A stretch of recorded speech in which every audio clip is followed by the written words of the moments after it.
আজ আমরা কথা বলবো কিভাবে ইন্টিমেট হলে বা কিভাবে সহবাস করলে সন্তান ধারণের সম্ভাবনা সবচেয়ে বেশি থাকে এবং একই সাথে সন্তান ধারণের সম্ভাবনা সবচেয়ে কম থাকে অথবা থাকে না। এটা অ্যানালাইসিস করার জন্য অনেকগুলো পদ্ধতি আছে।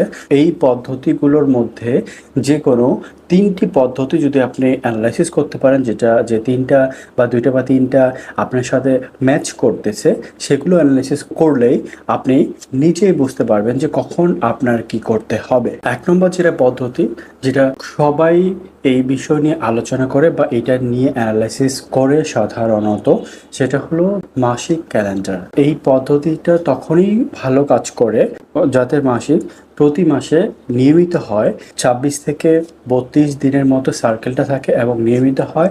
এবং এদের ক্ষেত্রে যদি 1 তারিখে মাসিক হয় তাহলে 8 থেকে 19 তারিখ পর্যন্ত সাধারণত ফার্টাইল উইন্ডো থাকে এবং এই দিনের মধ্যে যদি চেষ্টা করা হয় তাহলে আপনি পারফেক্ট সময়টা চেষ্টা করেছেন এবং তখন সন্তান ধারণের সম্ভাবনা সবচেয়ে বেশি থাকে। তবে একটা জিনিস বলে রাখা ভালো যে এই ফার্টাইল উইন্ডোর সময় একদিন পরপর মিলিত হওয়া খুবই গুরুত্বপূর্ণ।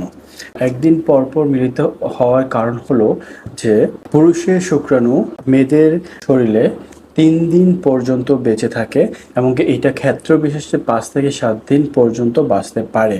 যদি আমরা ধরে নিই 3 দিন পর্যন্ত বেঁচে থাকে, তাহলে যদি আগে কি শুক্রাণু যে ওখানে পৌঁছে থাকে এবং যেহেতু ডিম্বাণু 24 ঘন্টা পর্যন্ত বাঁচে, ডিম্বাশয় থেকে ডিম্বাণু বের হয়ে ডিম্বনালীতে গিয়ে যদি শুক্রাণুটাকে পায় তাহলে তখনই সন্তান ধারণ হয়ে থাকে। একটা জিনিস মনে রাখবেন, শুক্রাণুর সাথে ডিম্বাণু মিলিত হলে যে সন্তান হয়ে যাবে ব্যাপারটা এমন না। যখন একদিন পর পর আপনি ট্রাই করবেন তখন শুক্রাণুর ডেনসিটিটা খুব বেশি থাকবে এবং এটা খুবই গুরুত্বপূর্ণ। যদি ডেনসিটি কম থাকে তাহলে শুক্রাণুর যে সক্ষমতা সেটা কমে যায় এবং কমে যাওয়ার ফলে মিলিত হওয়ার পরেও সন্তান ধারণ নাও হতে পারে।